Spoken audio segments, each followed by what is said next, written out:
Yo guys, here's a recap of the trade I took today. So first of all, there was no news that was bothering me. This bank holiday for the euros didn't affect me too much, didn't affect the market.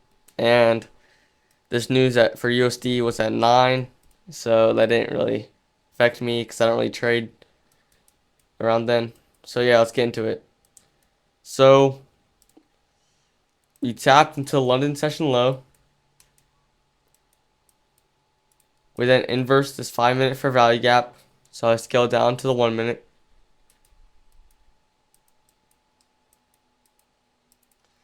We then tapped into 5-minute equilibrium and got a break structure to the upside. So I entered and targeted a 1-to-1 risk reward ratio. I took a partial here, then I got stopped out at break even. So yeah, pretty good trade today.